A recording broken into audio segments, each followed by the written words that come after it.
everybody. Welcome to the Wednesday night Bible study. I hope everybody's doing good. Had a good week so far.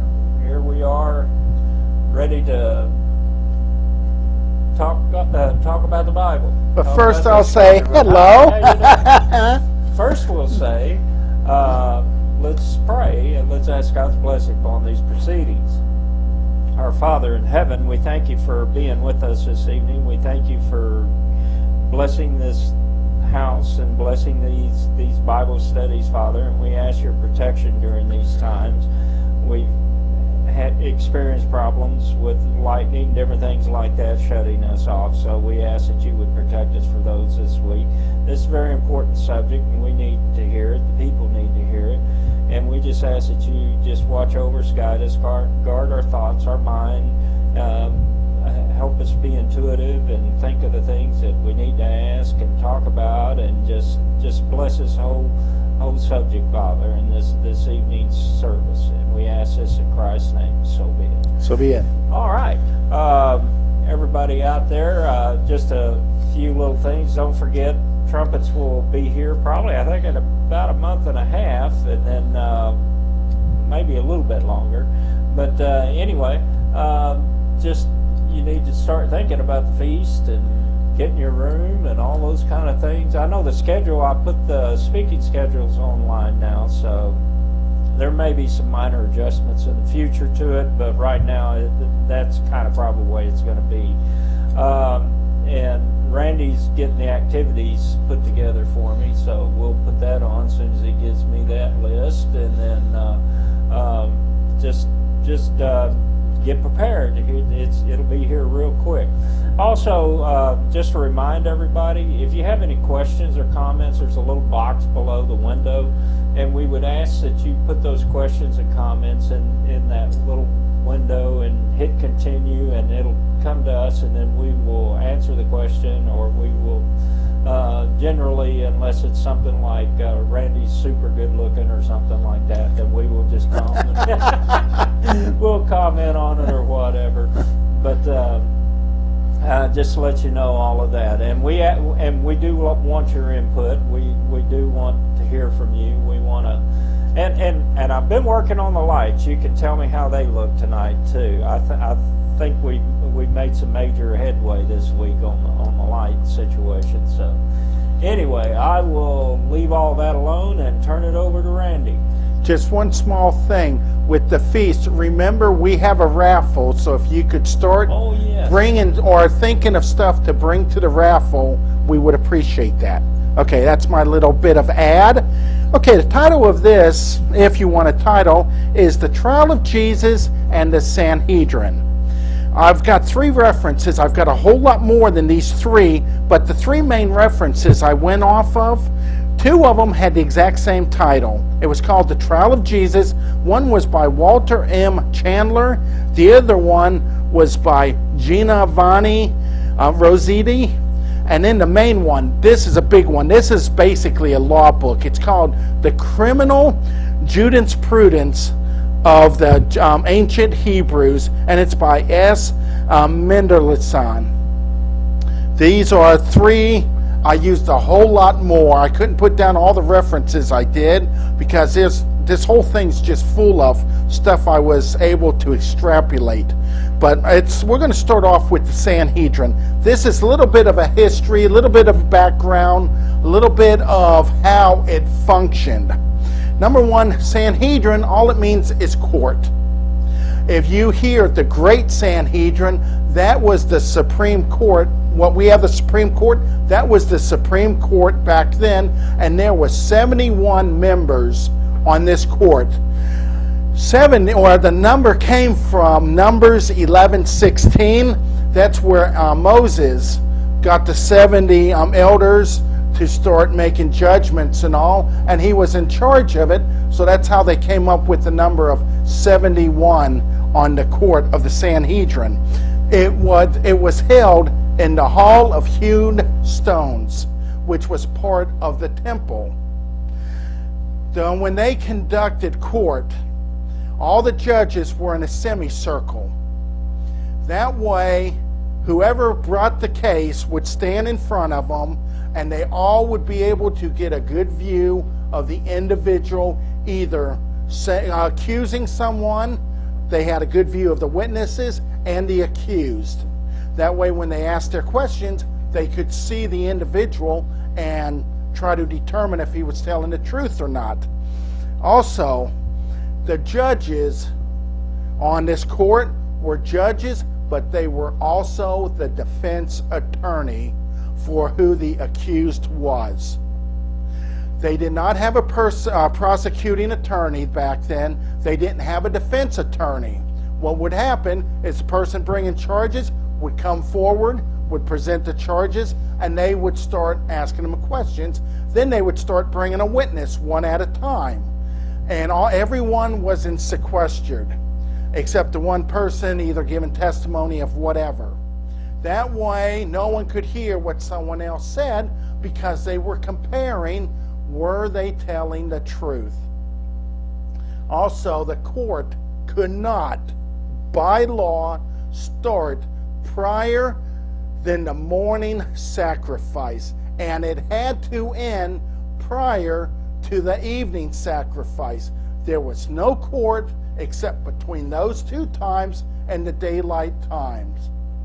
Also, a court could not be held a day before a holy day or a day before the Sabbath. Reason being, for court to start and end, it took 2 days, or up to 2 days. If there was an acquittal, then it would end after the first day. But if there was not an acquittal, then it would take to the second day to come up with judgment. So it took 2 days if there wasn't an acquittal. So they never were supposed to have court the day before the Sabbath or a holy day, because then you couldn't have the second day.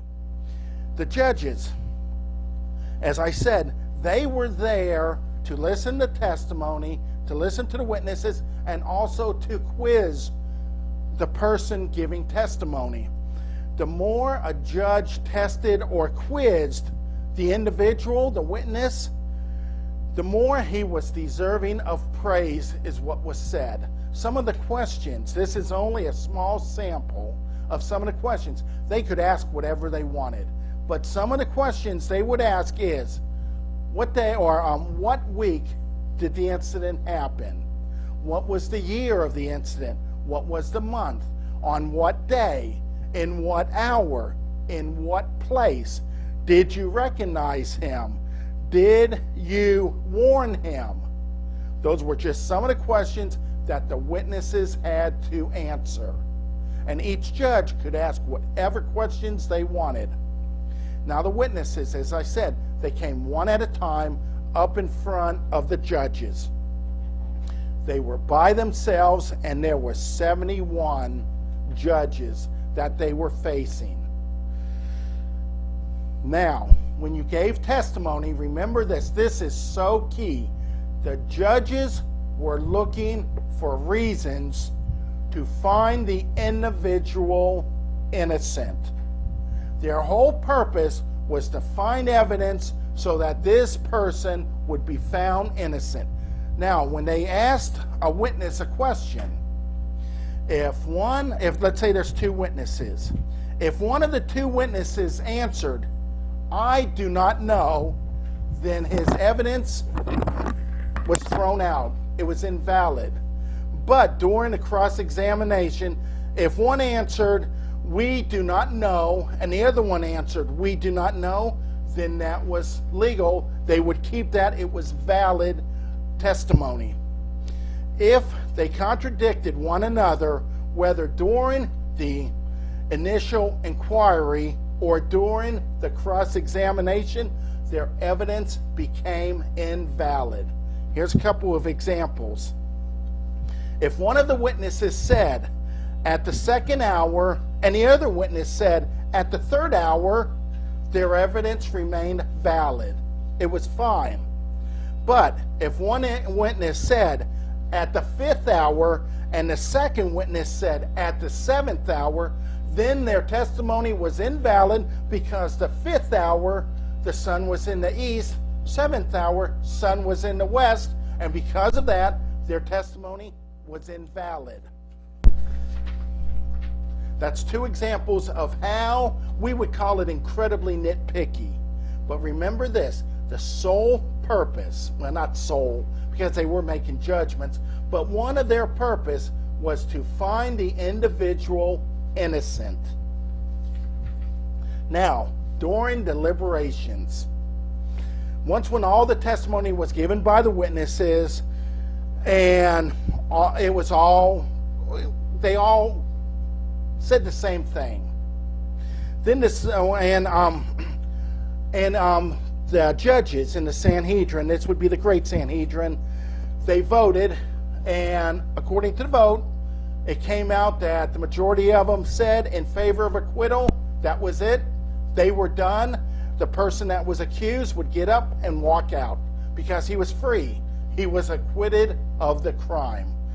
But if during it they couldn't come to a judgment, it was split. There wasn't enough acquittals, or the acquittals didn't reach the number that it had to, then it would run to the second day. And what the judges would do at this point, once when they voted, they would terminate the rest of the session. They would go into prayer, they would start fasting, and they would talk to each other to try to find a reason that the individual was innocent. Now, once the next morning, when the morning sacrifice was concluded, the Great Sanhedrin would come together and then they would vote again. This is important. Those that the day before voted for acquittal, they could not change their vote. They stayed as acquittal. Because remember, they're looking to have this person found innocent. So everyone that voted guilty the day before, they voted now. At this point, they could change their vote to acquittal. And if enough of them voted acquittal, then it was over. The individual would get up and he'd be gone. So if the person on the first day was not found acquitted of whatever the crime was, it ran into the second day. Now, remember this. It started after the morning sacrifice. It ended prior to the evening sacrifice. All the rest were done during that time. The court was in session during that time, and that was it, by law only. So now let's go to Luke 22:53. This is Luke 22:53. This is the arrest of Jesus Christ. Now I'm not going to do all the background stuff because we know the background stuff. Luke 22:53. This is what Christ is saying to them when they arrested him. Every day I was with you in the temple courts, and you did not lay a hand on me, but this is your hour when darkness reigns. What did he just say right there? During the daylight, that's when the Sanhedrin is in session, I was giving witness to the Father. Now it's darkness. This is time when the unlawful stuff happens, dealing with the Sanhedrin. And he said, this is your hour when darkness reigns. John 18:20, I'll just read it real quick. It says, Jesus answered him, I spoke openly to the world. He is saying, I spoke openly. What did the Sanhedrin? I don't have enough time to go into all of the stuff the Sanhedrin did. They were plotting. It talked about 3 times they plotted to arrest Christ. They plotted 3 times. And what is Christ saying? I spoke openly. They weren't speaking openly. They were plotting in darkness. And I always taught in synagogues and in the temple where the Jews always met. Where did the Sanhedrin meet? Part of the temple. He is giving them a dig without making it look obvious if we don't understand. And in secret, I have said nothing. And what were they doing? It was in secret plotting against him. Why do you ask me? Ask those who have heard me what I said to them. Indeed, they know what I said. He's saying, I spoke openly. You all didn't. And you're not now because it's dark. It's not lawful now. Let me break in here just a bit. There's a bit of a humming noise that's coming through. Several people have let me know on it. I understand that, and I'm trying to get it out, so you may experience on your end a little bit of an increase in sound or a decrease in sound. I'm trying to eliminate that humming noise.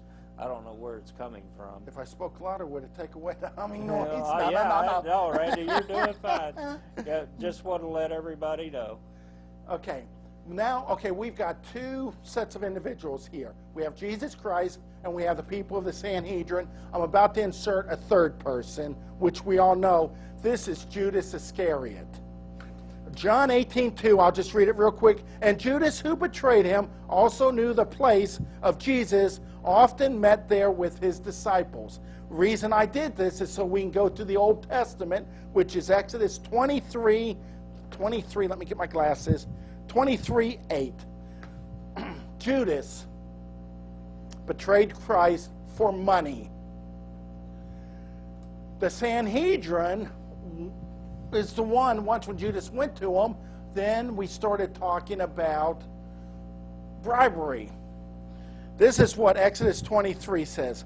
And you shall take no bribe, for a bribe binds the discerning and perverts the words of the righteous.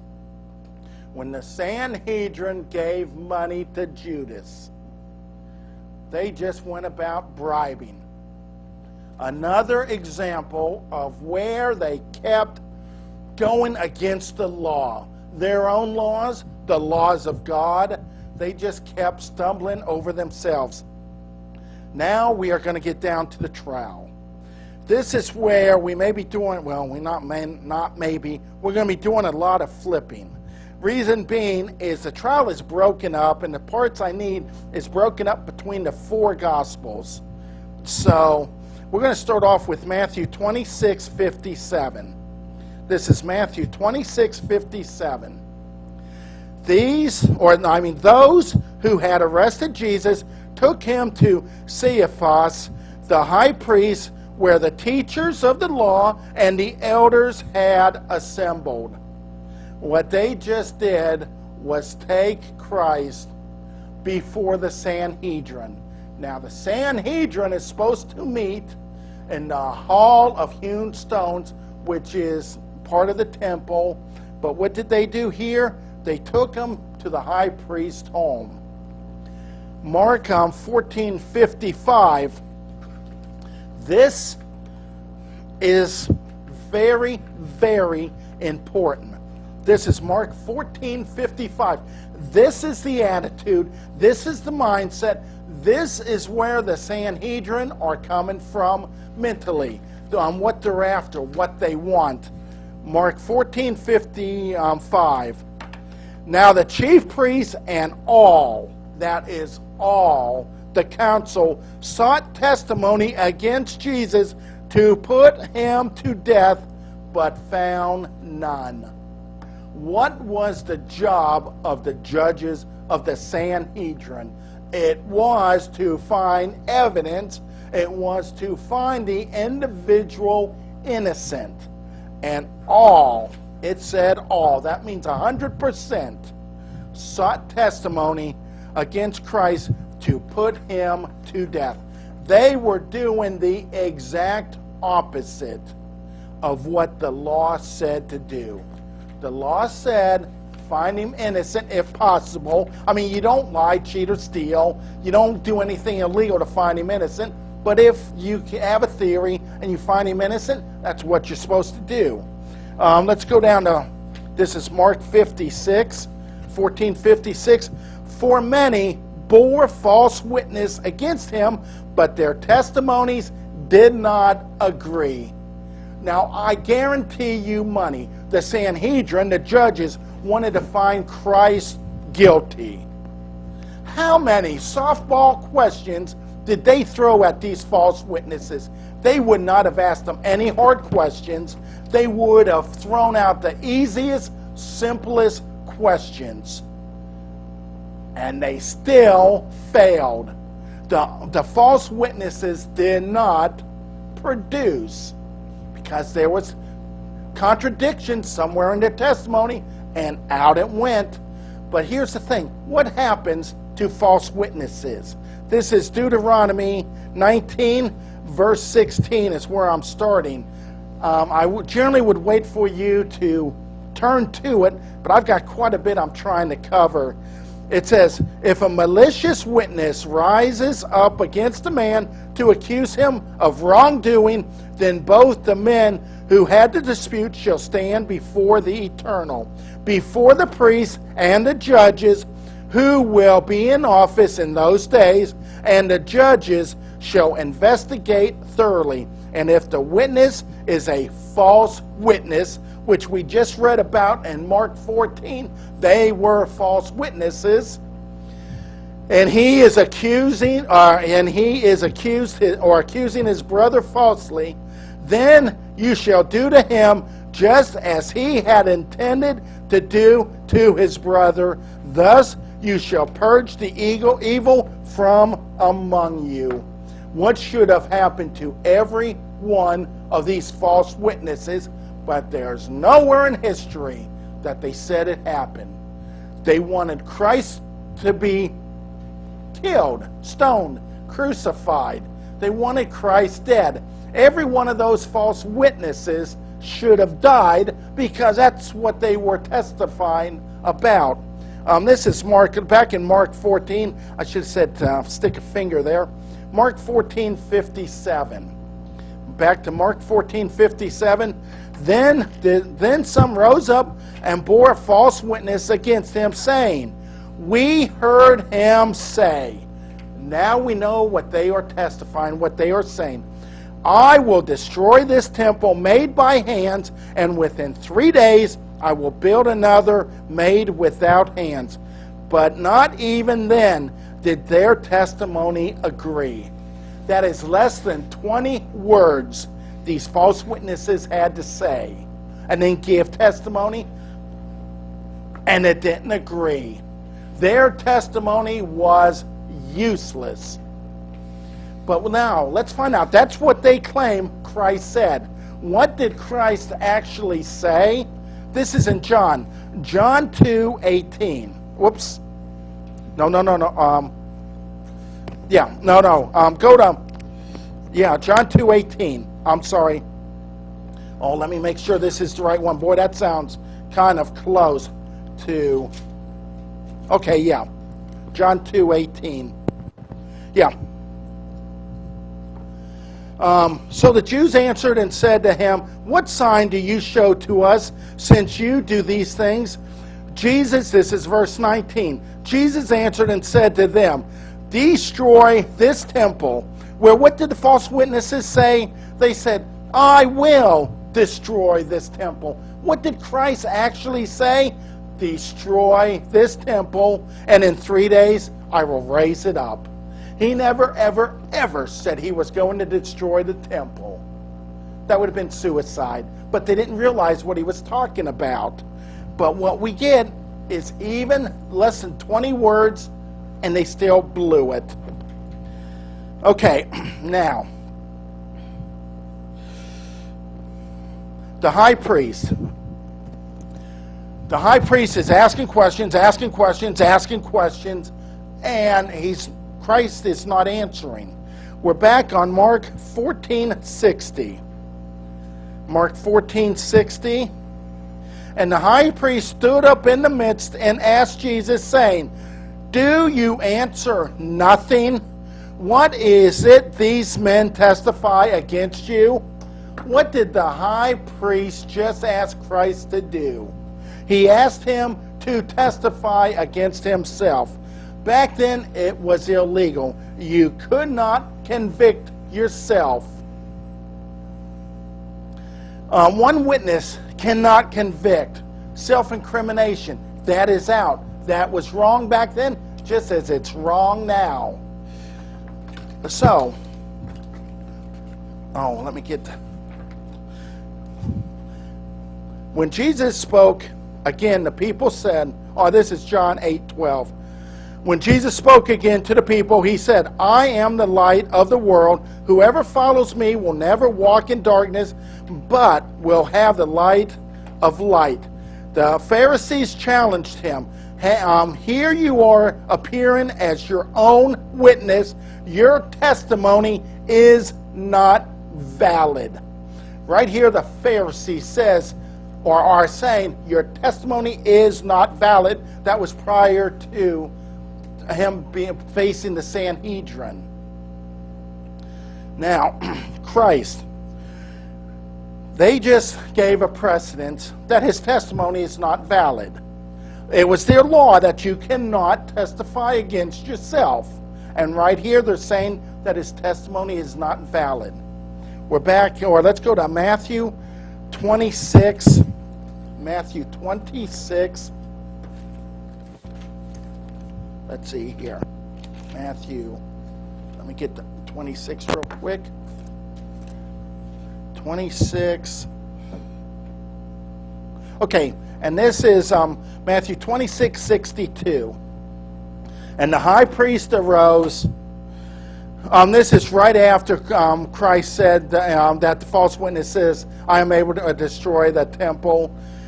And the high priest arose and said to him, do you answer nothing? What is it these men testify against you? And then in 63, but Jesus kept silent, and the high priest answered and said to him, I put you under oath. By the living God, tell us if you are the Christ, the Son of God. What did the high priest do right there? The high priest just broke the law, as if he hasn't broken many of them. The minute he said, I put you under oath by the living God, Christ had to answer. It was not a matter of I'm pleading the fifth, I'm going to stay quiet. Christ, by law, because of that, is compelled to give testimony. It's where the high priest has now compelled Christ to where he has to give testimony. 64. Matthew, and he said, you have said so. Jesus replied, but I say to all of you, from now on you will see the Son of Man sitting at the right hand of the Mighty One and coming on the clouds of heaven. Remember this, Christ was compelled to give testimony. He just gave testimony from what the high priest said. The high priest said, tell us if you are Christ, the Son of God. And that is what Jesus just answered. What was the reaction of the high priest? How did he respond to what Christ said? This is in Mark 14:65. Mark 14:65. Then the high priest tore his clothes. If you go, I'm not going to, I'm just giving references here. If you go to Leviticus 10:6, also Leviticus 21:10, it is against the law for the high priest to tear his robes. And what did the high priest just do right now? Because he compelled Christ to give an answer, and Christ gave an answer. Then the high priest tore his robe, saying, he has spoken blasphemy. What further need do we have of witnesses? They compelled Christ to give testimony against himself, which was illegal, because up in John 8:13, the Pharisees challenged him. Here you are appearing as your own witness. Your testimony is not valid. Now they're saying, okay, his testimony is okay now. One witness. Well, let's go to, this is Deuteronomy 17:6. On the testimony of 2 or 3 witnesses, a person is to be put to death. but no one is to put to death on the testimony of only one witness. And what do they have right here? They have one witness, that's Jesus Christ. And what are they condemning him of? Blasphemy. Let's see. Look now, you have heard his blasphemy. What do you think? They answered and said, he is deserving of death. They all just voted that he is deserving of death. Okay? Here's where the high priest made a mistake. Now, I'm not sure, the commentaries and all, this is not proof, but they're claiming that because the high priest said what he said, he influenced all the members.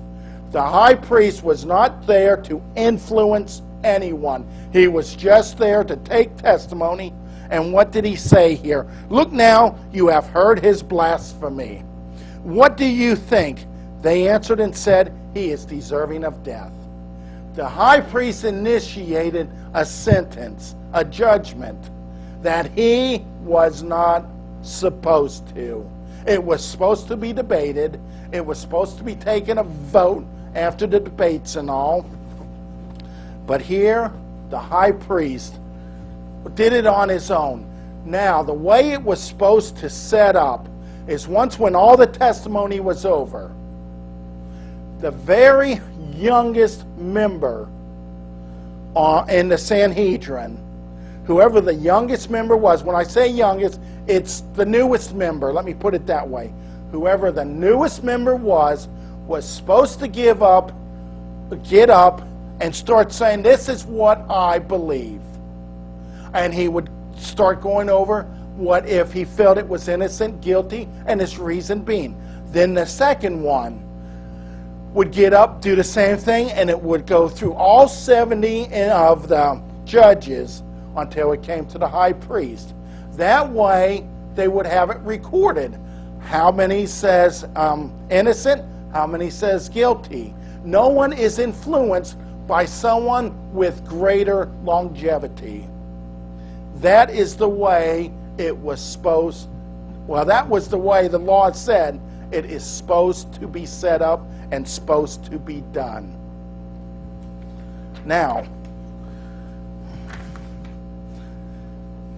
where we come down now to the conviction and punishment. They all vote. Okay, they voted. They all found him guilty. What happens? At that point, they stop the testimony, or they stop the trial, and then they start fasting and praying and trying to find a reason to find him innocent. Today, when we have a court of law and all of the jury goes into the jury box, the longer it takes for them to come to a decision may take days. We think, wow, this guy might really be innocent. They have a whole lot to debate. But this is today. They go into the jury box, and then less than an hour later, they come back with a verdict of guilty. You would say, man, that was compelling evidence. There is no way this guy is innocent because of all the compelling evidence. Back then, it was upside down. They flipped it. Well, we flipped it the way they did. Back then, if they went into deliberations and the verdict came out very quickly of guilty, then they would say this is a mistrial. Or if they all say he's guilty, they wait till the next day, they take another vote, and they all say guilty is sin. The high priest at that point would release the condemned man.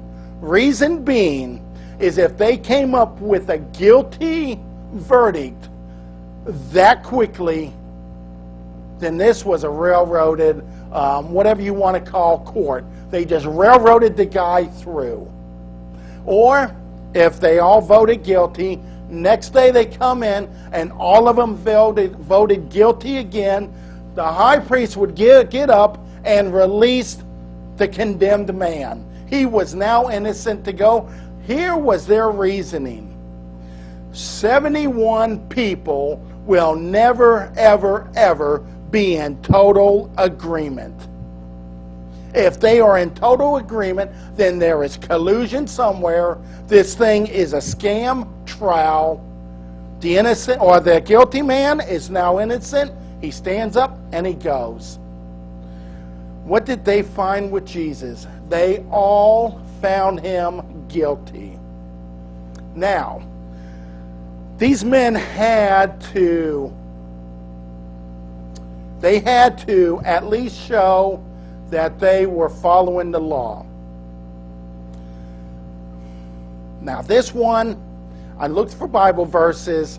I really couldn't find Bible verses, so this one is going off of references. They said that a second trial was held after the rising of the sun. If that's true or not, I don't know. But here is the important part of this whole thing. You found a person guilty. The Sanhedrin would release that person. This is after the second day he's guilty. The Sanhedrin would release that person to the executioner and the witnesses and all to be taken out to the area of the execution. The Sanhedrin would stay in court or assembly, whatever, and debate to try to find a reason to spare the person's life, to find him innocent. Can I interject something Sure. here?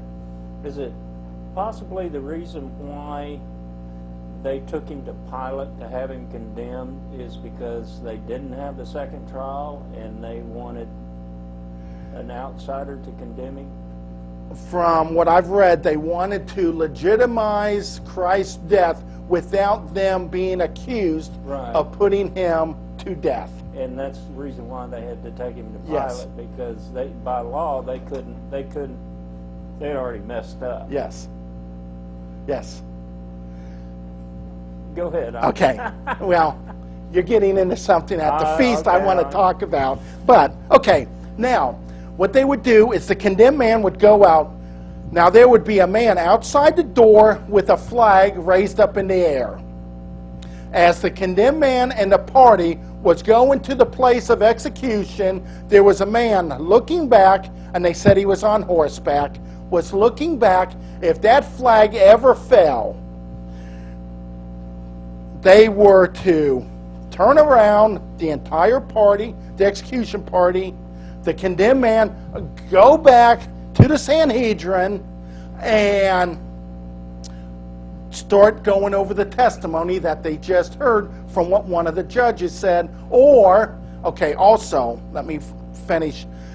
As the condemned man was walking to the place of execution, there was someone yelling, "If anyone knows any reason this man should not be put to death, in the name of God, please go tell the Sanhedrin."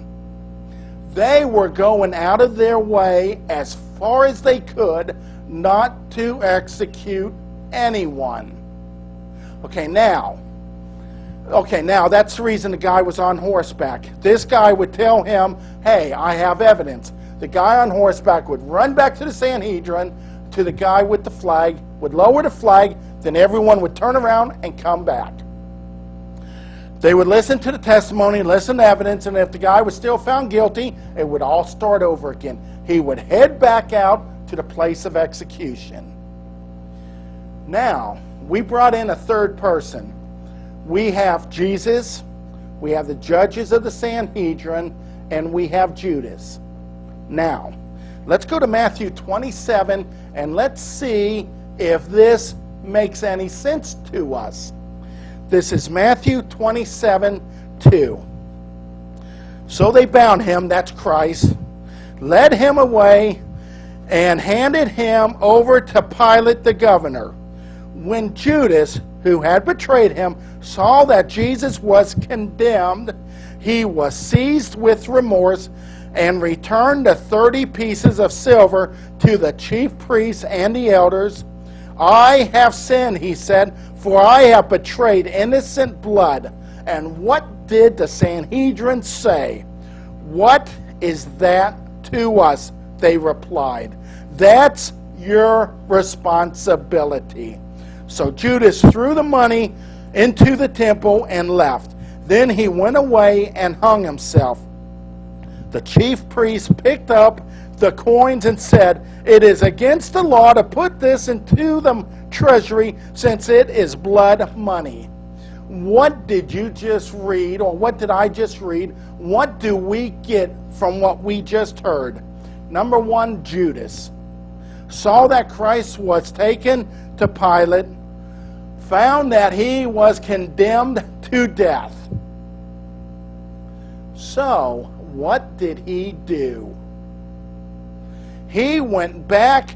Now remember, the Sanhedrin has to make this look as legit as possible. They are still in session. They're supposed to be finding reasons to release Christ. Obviously, that's the last thing they were planning on doing. But all of a sudden, in came a witness, Judas. And what did he do? What did he say? He said, I have sinned. He just took the responsibility of the actions against Christ upon himself. What I'm saying, that sounds a little messed up. He just said, Christ is innocent. I sinned. I, not being a false witness, just being a traitor, I need to have the punishment put upon me. Right here, the Sanhedrin could have released Christ with no problem whatsoever. But what did they say? What was their attitude? What is that to us? Here was a witness. This was not a false witness. This was a witness that he sinned against Christ. And these are priests, Pharisees, Sadducees, the scribes, the high priest, listening to this man. And what did they say? What is that to us? That is your responsibility. He was willing. Judas was willing to be crucified to take the place of Christ. And then it's the whole attitude of the Sanhedrin. The chief priest picked up the coins and said, it is against the law. Are you kidding me? It is against the law to put this into the treasury, since it is blood money. Also, now we are going to be going according to the law with what just happened. Okay, now let's get down to some points that I want to make. This was a system that made it impossible to condemn an innocent man. Their life to them was so precious.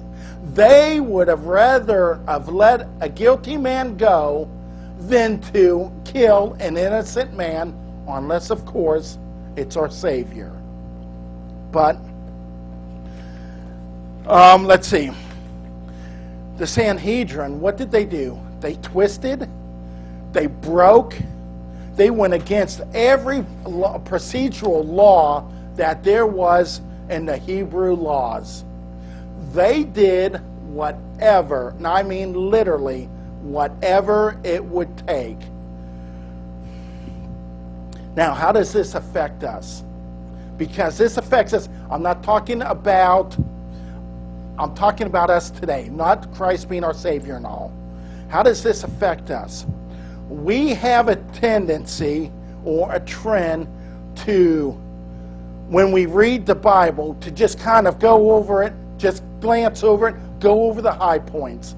we've got a little more time than what I figured we would. I thought I was going to run out of time. I should have gone a little deeper, but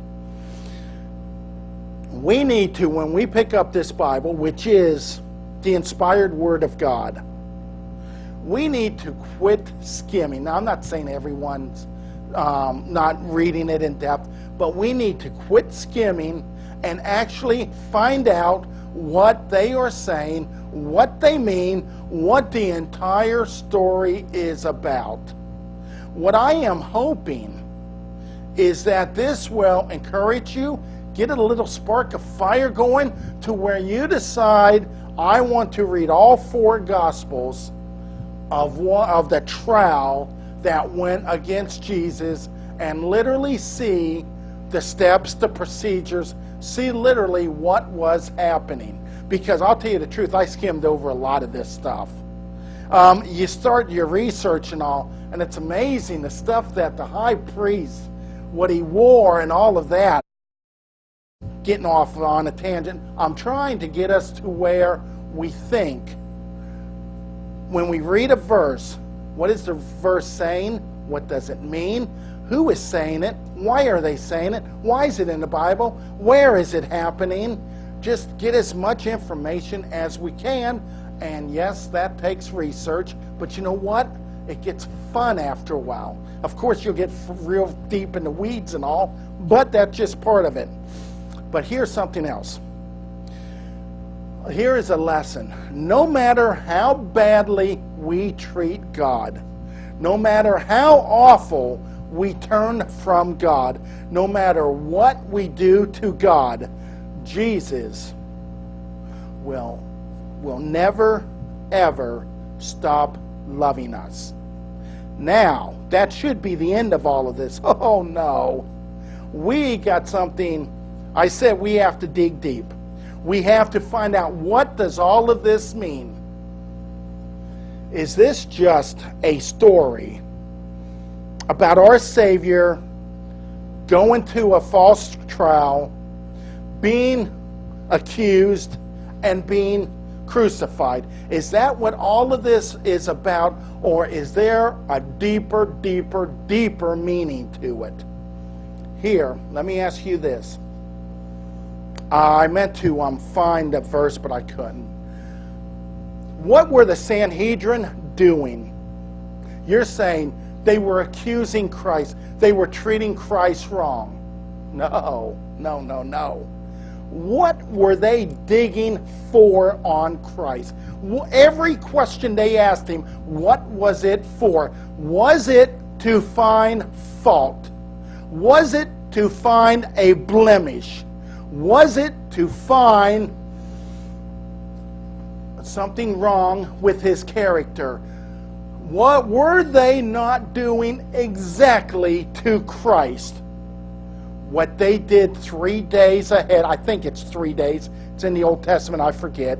3 days ahead with a lamb for their Passover. Who is our lamb? They had a lamb in front of them. They were seeking out any blemishes this lamb may have. This entire trial was to prove, not only to them, but to us, not only to us, but to Satan, that Christ cannot be found with fault. He was a perfect lamb. And how can we prove that he was a perfect lamb? This trial.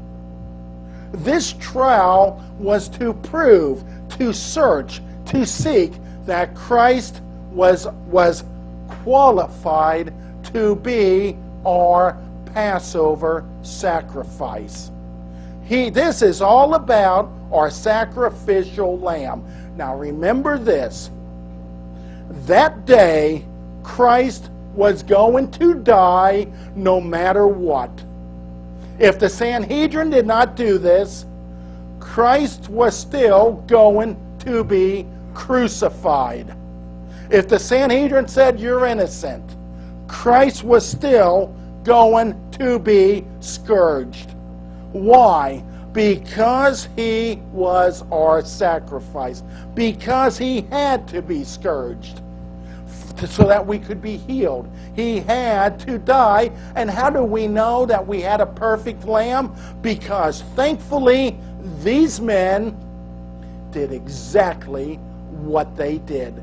They proved to everyone that we have a perfect sacrifice. Now, one other thing. They could not convict Christ on what any of the false witnesses said. Christ could only be convicted off of what he said. He convicted himself. The only way Christ could be convicted to death was by himself. No one else could have convicted him. No one had the power. No one had the authority to convict Christ.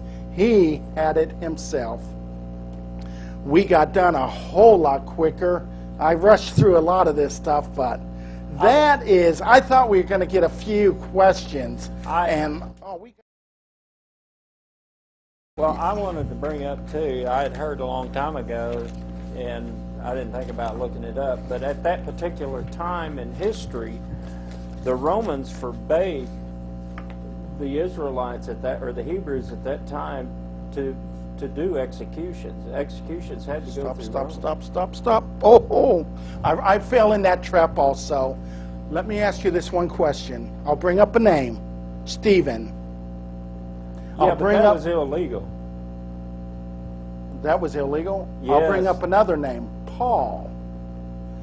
How many times? They stoned him to where they thought he was dead, and he crawled out from under the stones. Yeah, but that wasn't done under their law. That was a mob that killed Stephen. Okay.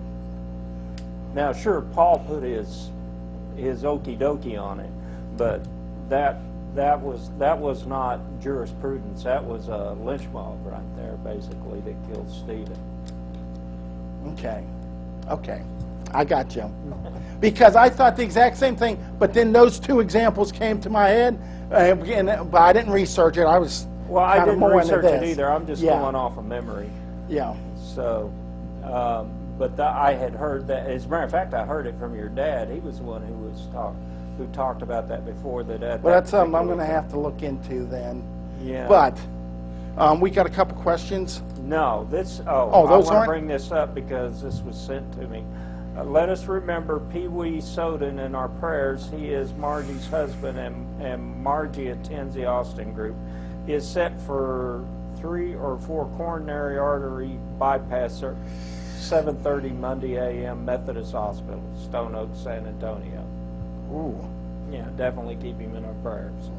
Man, and definitely. It's the same thing. They sent it twice. Oh, okay. I guess they thought I wasn't going to read it. So. To tell you the truth, I really thought people were going to ask questions, and we got done early, and I was. Well, I mean, it's an interesting subject. We didn't want to break into what you were saying. But if anybody's got any questions or comments right now, they can go ahead and send them in. We got 5 minutes, so I mean, if you got or 6 minutes, if you've got a thought or something on this, yes, Jennifer.